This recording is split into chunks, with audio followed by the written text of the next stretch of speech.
तो मैं आज आप लोगों को कुछ सवाल और बताने जा रहा हूं नवोद का।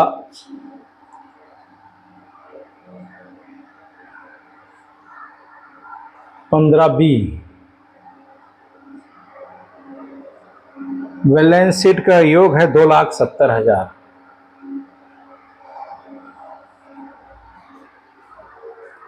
ये सवाल अ, ब और स 3:2:1 के अनुपात में लाभ विभाजित करते हुए व्यवसाय करते हैं। 31 दिसंबर 1994 को उन्होंने साझेदारी के समापन का निश्चय किया। इस तिथि पर उनकी फर्म का चिट्ठा इस प्रकार था। दायित्व में लेनदार 88,000, पूंजी खाते 1,00,000, अ का ब का 10,000, स का 72,000।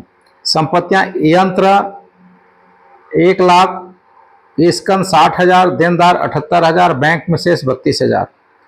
यंत्र को 80,000 में लेना स्वीकार करता है। देनदारों से 63,000 रुपये तथा स्कंद से 46,000 रुपये वसूल हुए। लेनदारों को पूर्ण भुगतान में 84,000 रुपये दिए गए। वसूली पर 3,000 रुपये व्ययों का भुगतान किया गया। वसूली खाता, बैंक खाता तथा साझेदारों के पूंजी खाते बनाइए। तो वसूली खाता पहले बनाएंगे।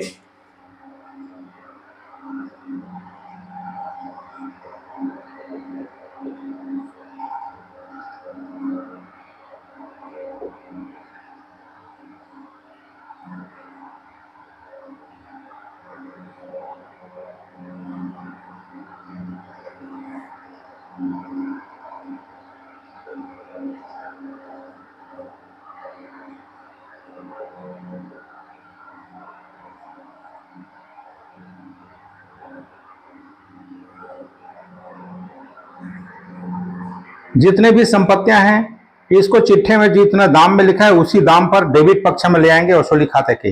यंत्र 1,00,000,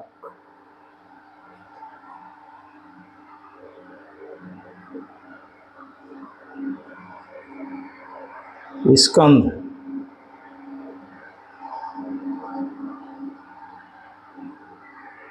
60,000,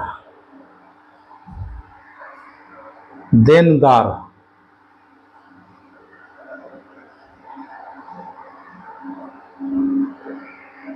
78,000। बैंक में रोकड़ नहीं आएगा। इधर लेनदार है, केवल लेनदार, बाह्य दायित्व लेनदार है 88,000 का।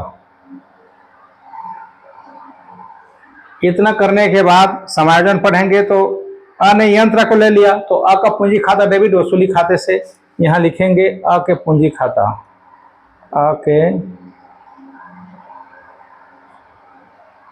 पूंजी खाते को कितना में लिया, 80,000 में।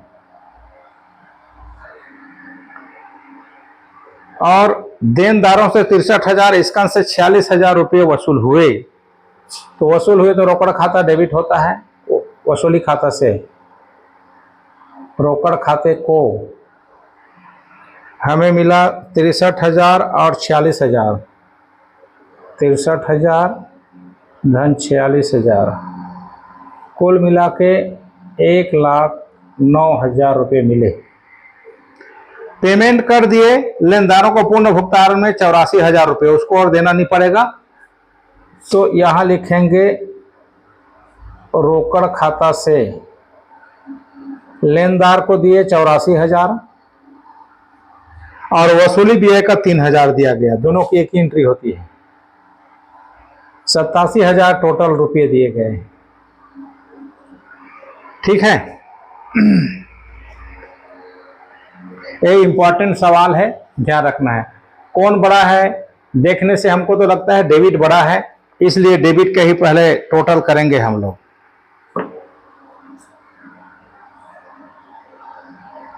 एक, दो, तीन, 8 और 7 15,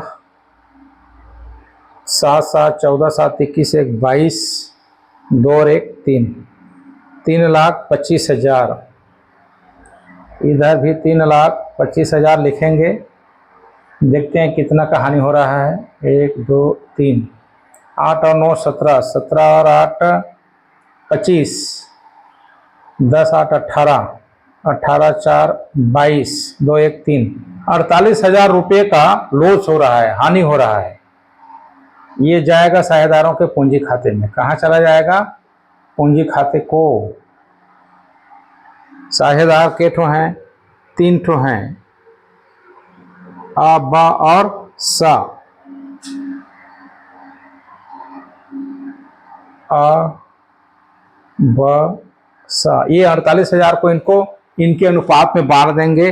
48,000 को 3:2:1। 48,000 × 3/6, 6 8 48, इसका 24,000 बन गया।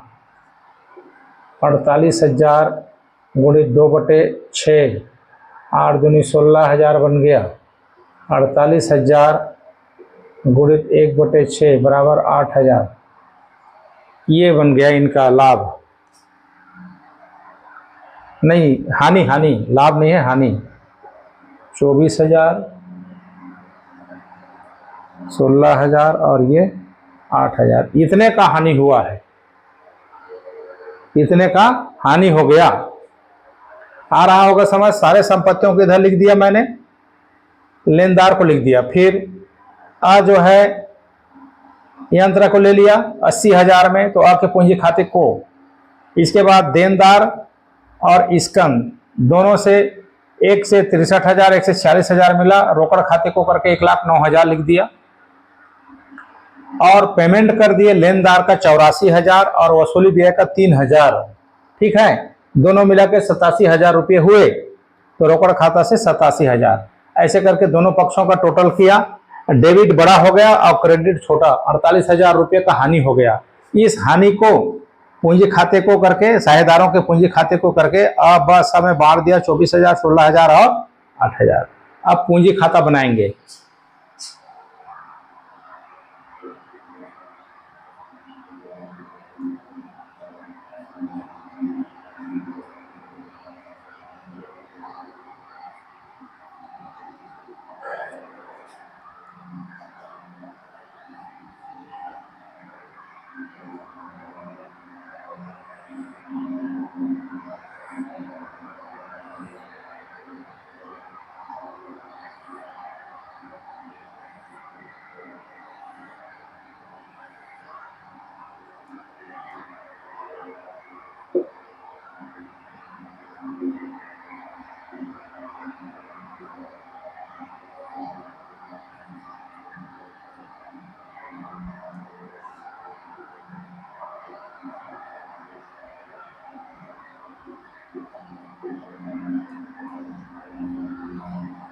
ये फार्मूला हो गया।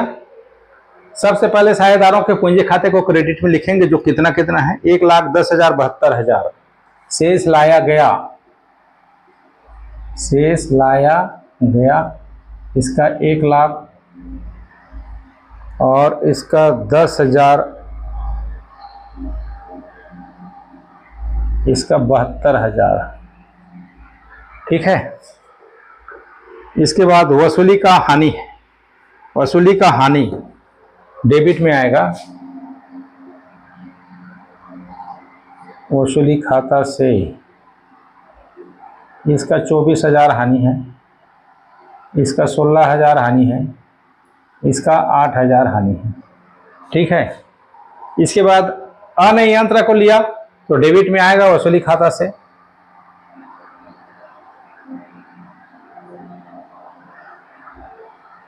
कितना में लिया? 80,000 में। इसके बाद तो कुछ नहीं है सवाल में, खत्म।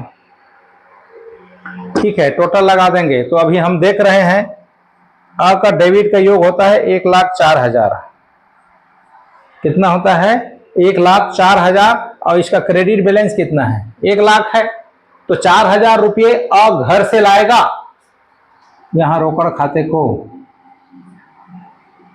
रोकड़ खाते को ये 4,000 घर से लाएगा, तब इसका पूरा होगा 1,04,000। इसी प्रकार हमने देखा कि ब का 16,000 है। ब का कितना है? 16,000 डेबिट है। क्रेडिट में कितना है? 10,000 है। क्रेडिट में कितना है 10,000 है तो 6,000 रुपये घर से ब भी लाएगा, तब इसका 16,000 पूर्ति होगा। अब स का देखते हैं, स का क्रेडिट बैलेंस 72,000 है, जबकि डेबिट कितना है 8,000 है, वो रुपये ले जाएगा घर।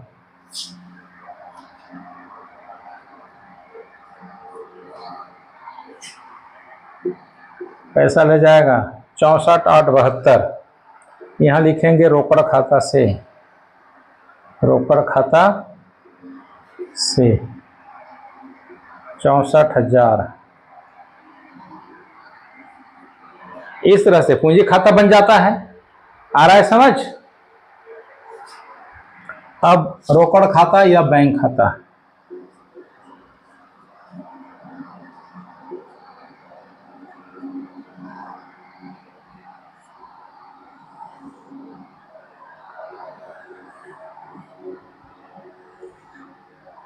ये क्रेडिट साइड है, ये डेबिट साइड है।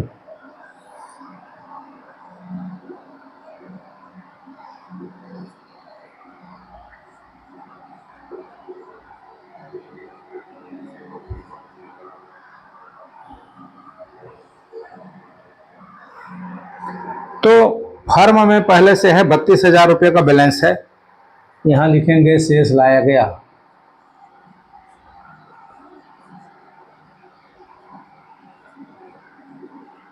बत्तीस हजार, ठीक है, शेष लाया गया 32,000। अब इसके बाद पैसे कहां से मिला, तो देनदार और स्टॉक को बेचे तो 1,09,000 रुपये मिला, उसको डेबिट में लिखेंगे वसूली खाता से, वसूली खाता से 1,09,000। इसके बाद दो जने अभी और पैसे लेके आए, आ लाया 4,000 और ब भी लाया 6,000, उसको भी डेबिट में लिखेंगे।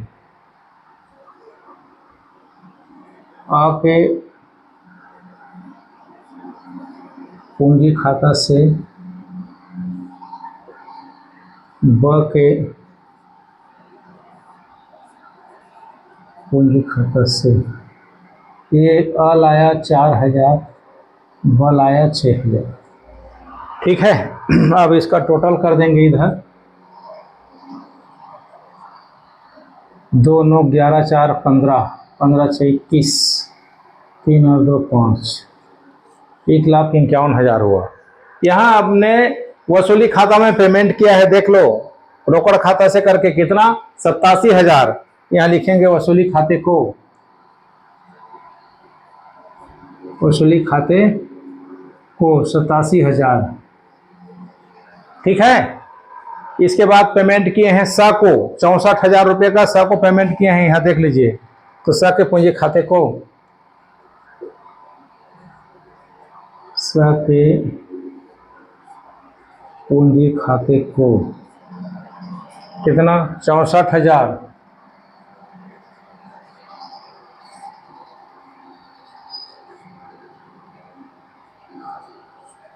दोनों का टोटल बराबर हो गया। इस तरह से सवाल बन गया। समझ आया ना भाई? समझ आ गया होगा, नहीं आया होगा तो कमेंट में लिखिएगा, ठीक है। और मेरे चैनल को सब्सक्राइब कीजिए, लाइक कीजिए, ताकि अगला नोटिफिकेशन आपके पास जल्दी पहुंचे। तो इस तरह से ये क्वेश्चन नंबर 15B नवबोध की पुस्तक का, प्रबोध की पुस्तक में उदाहरण में है, देख लीजिएगा, प्रबोध की पुस्तक के उदाहरण में।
मैं 15E बना रहा हूं, 15E।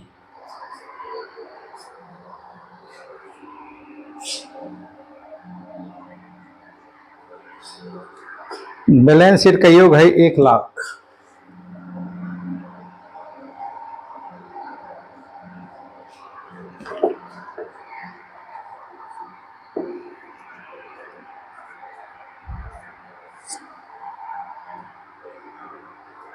अ, ब और स एक फर्म में साझेदार हैं जो लाभ हानि का विभाजन 2-2-1 के अनुपात में करते हैं।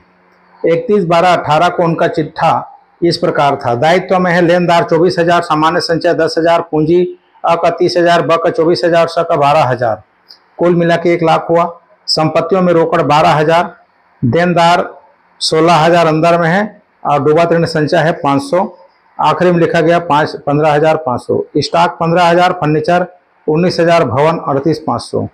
इस तिथि पर उन्होंने फर्म के समापन का निर्णय लिया। संपत्तियों से इस प्रकार वसूली हुई। देनदार 14,700, स्कंद 14,000, फर्नीचर 18,000, भवन 41,500। लेनदारों को पूर्ण भुगतान में 23,000 रुपये दिए गए। वसूली के व्यय 1,000 रुपये चुकाए गए। वसूली खाता व साझेदारों का पूंजी खाता बनाइए। ठीक है, पहले वसूली खाता बनाते हैं।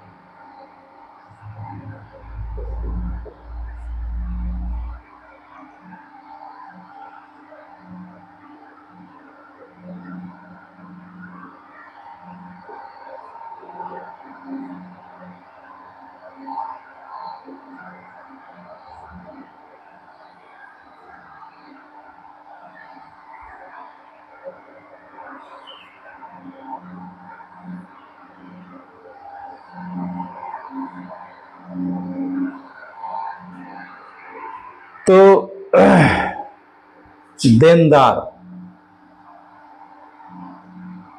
देनदार खाता से 16,000 पूरा यहां दिखा देंगे। ठीक है, 16,000 को पूरा दिखाएंगे। फिर स्कंद खाता से 15,000। फिर फर्नीचर खाता से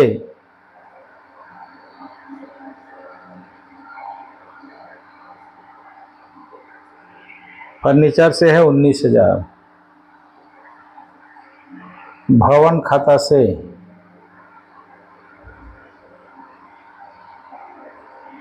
इससे है 38,500। क्रेडिट में पहले डूबत ऋण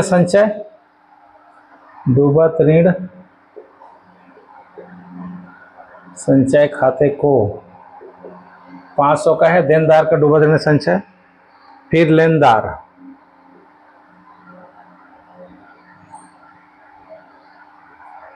लेनदार खाते को है 24,000। ठीक है, इतना हो गया। इधर संपत्ति उठा लिया, इधर दायित्व को उठक ले आया पुस्तकीय मूल्य पर। अब नीचे बोलता है कि देनदार 14,700 में बेचे गए, इसका 14,000 में बेचे गए, फर्नीचर 18,000 में बेचे गए और भवन 41,500 में बेचे गए। तो सबको जोड़ के रोकड़ खाता डेबिट वसूली खाता से, तो इधर लिखेंगे रोकड़ खाते को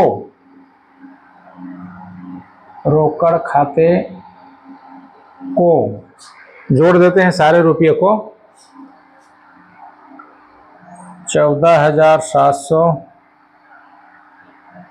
14,000, 18,000, 41,500,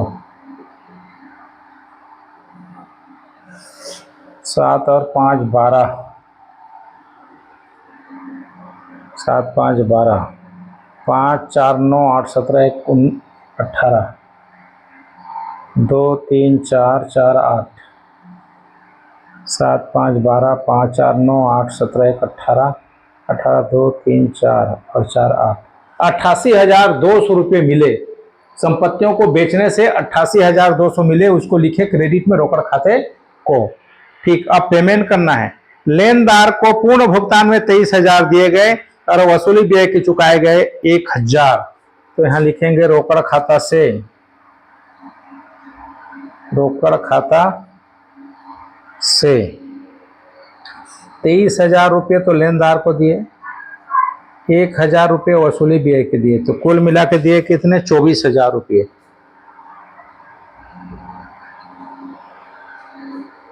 88,12,000। ये कितना होता है?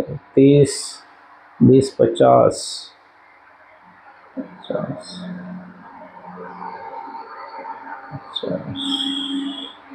देखते हैं कौन बड़ा होता है। पहले क्रेडिट का जोड़ते हैं।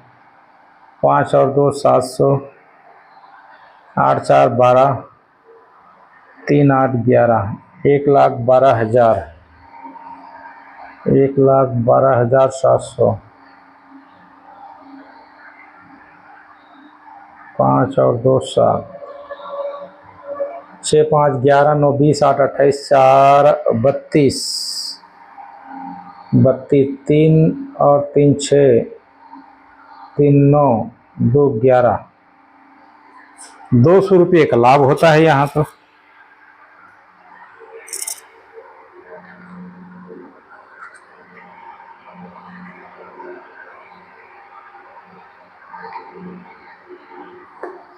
₹200 का लाभ हुआ, तो यहाँ लिखेंगे साझेदारों के पूंजी खाते। साझेदारों के पूंजी खाता से ये 200। 3 जने हैं, ये है आबासा 2 2 1, ABC 2 2 1। 200 को बांट देते हैं।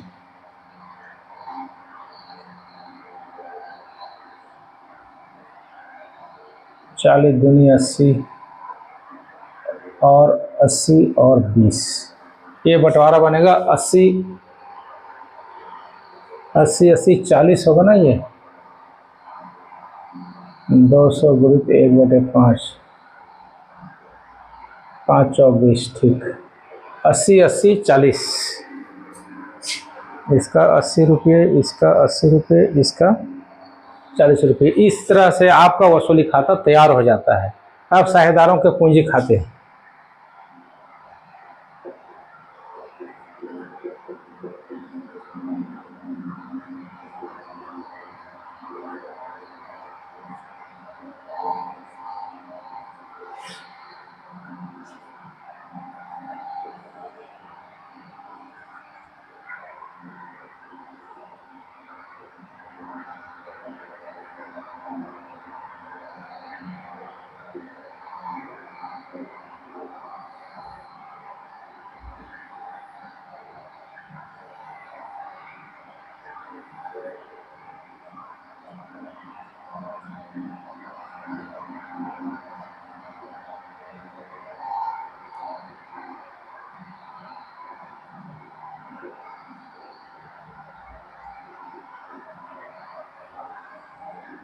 पहले शेष लाया गया, इनकी जो पूंजी है उसको लिखेंगे शेष लाया गया पूंजी खाता के क्रेडिट में।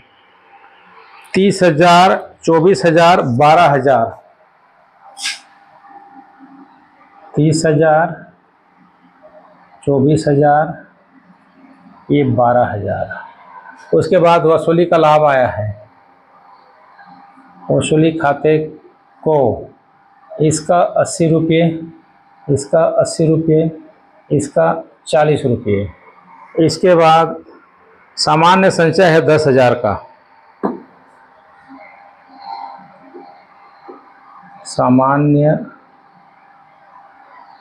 संचय खाते को, सामान्य संचय खाते को 10,000 है। 10,000 को बांटना पड़ेगा तीनों में। बांट देता हूं यही। 2/5 गुणित 2/5 गुणित 1/5, 5 दूनी 2 दूने 4000, इसका भी 4000, इसका 2000, तो इसका 4000, इसका भी 4000, इसका 2000, इसके बाद कुछ नहीं है। 12 दो 14,040 रुपये, 24 4 28,080 रुपये, 30 4 34,080 रुपये, इतने रुपये इनको दिया जाएगा रोकड़ खाता से।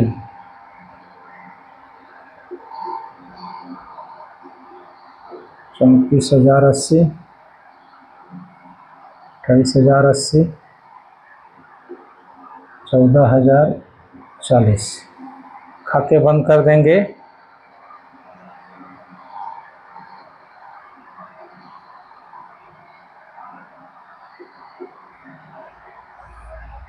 तो इस तरह से पूंजी खाता भी बन जाता है। सबसे पहले पूंजी खाते के क्रेडिट में इनकी पूंजी लिख दिया मैं, फिर वसूली से लाभ हुआ 80 80 40 का वो लिख दिया। उसके बाद सामान्य संचय को बांट दिया उनके अनुपात में 2/5 2/5 और 1/5 में, ये बंटन करके लिख दिया 4000 4000 2000, टोटल कर दिया 34,080 28,080 14,040।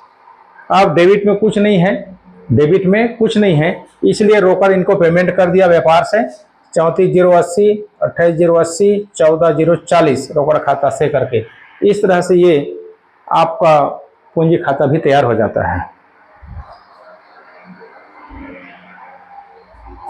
ठीक है, आ रहा होगा समझ। देखिए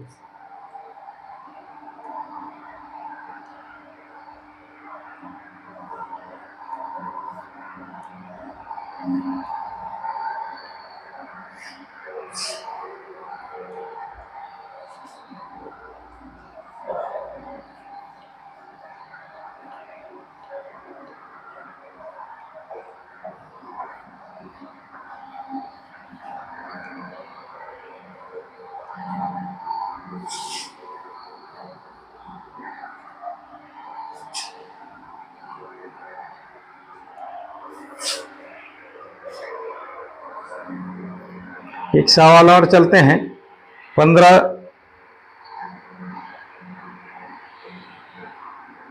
क्या बोला है,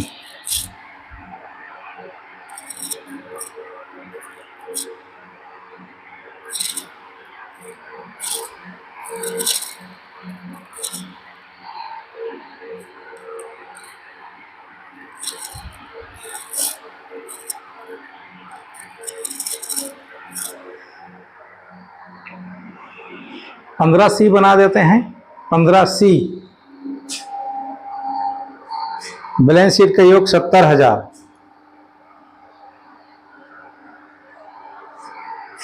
ठीक है, इसमें है आयुष और आर्यन एक फर्म में साझेदार हैं और लाभ हानि समान अनुपात में बांटते हैं। उन्होंने 31 दिसंबर 15 को फर्म का विघटन किया। इस स्थिति पर उनका चिट्ठा इस प्रकार था: लेनदार 10,000, आर्यन का ऋण 5,000, पूंजी आयुष 30,000, आर्यन 25,000, संपत्ति में भवन 25,000, मशीनरी 15,000, फर्नीचर 3,000, स्टॉक 10,000, देनदार 10,000, रोकड़ बैंक में 7,000। संपत्तियों से वसूली हुई: भवन 40,000, मशीनरी 16,500, फर्नीचर 2,500, स्टॉक अंशतः 8,000, देनदार 7,000, विघटन व्यय 2,100 तथा शेष स्टॉक ए ने 1,500 में ले लिया। लेनदारों को पूर्ण भुगतान में 9,900 रुपये दिए। वसूली खाता बनाइए, केवल वसूली खाता बनना है।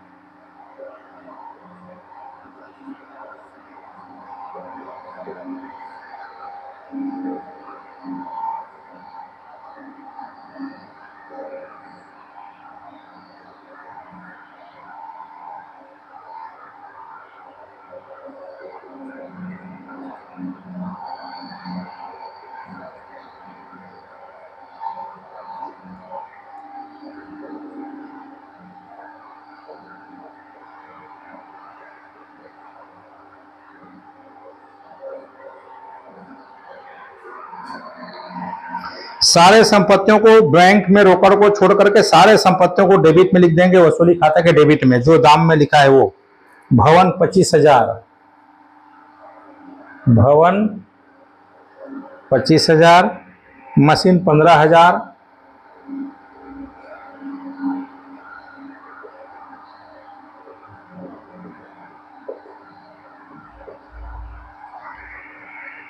फर्नीचर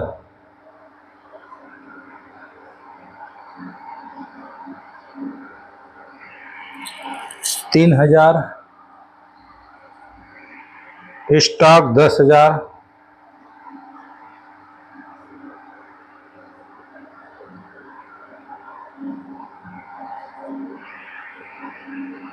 देनदार 10,000,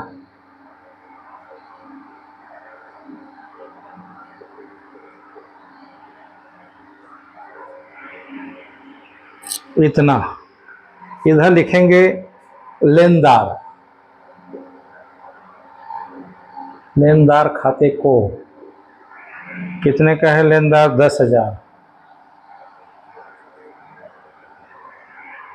आर्यन साझेदार है और उसका ऋण है वो नहीं आएगा, वो नहीं आता है यहाँ।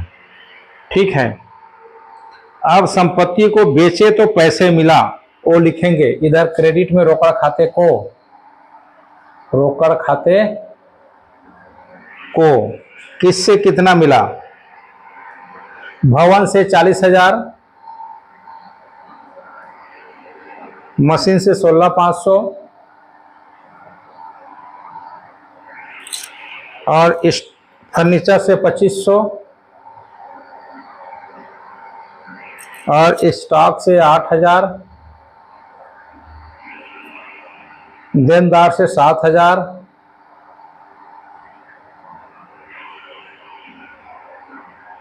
ठीक है।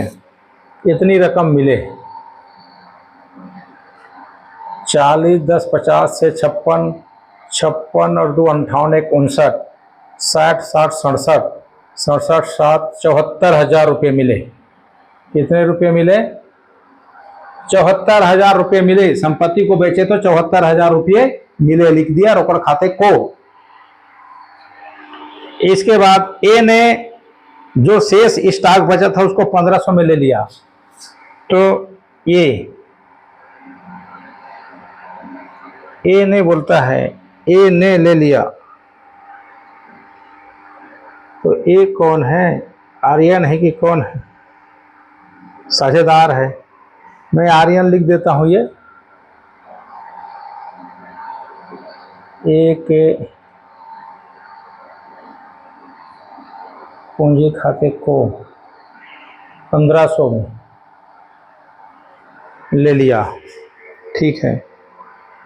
और लेनदार को दिए गए 9,900 रुपये, वसूली व्यय के दिए 2,100, उसको डेबिट में लिखेंगे रोकड़ खाते से।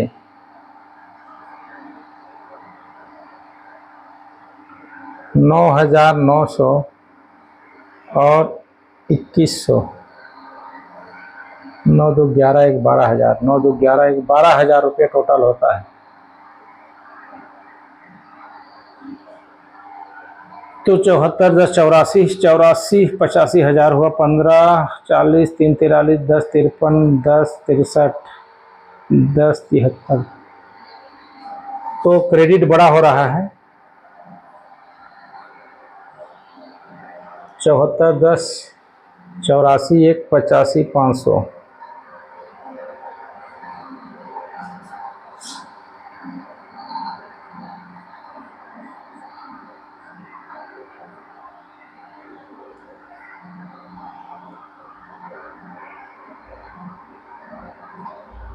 पाँच 5 10 3 13 2 15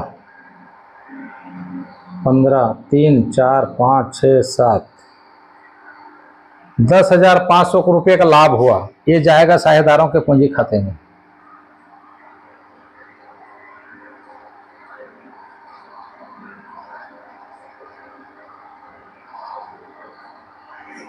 बांटेंगे इसको आयुष और आर्यन।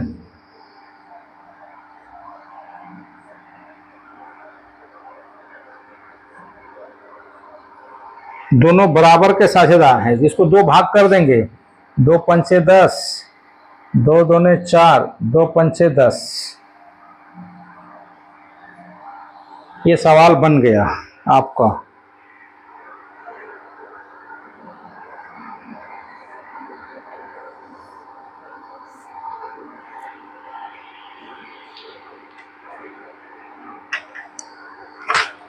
तो आज के लिए इतना ही।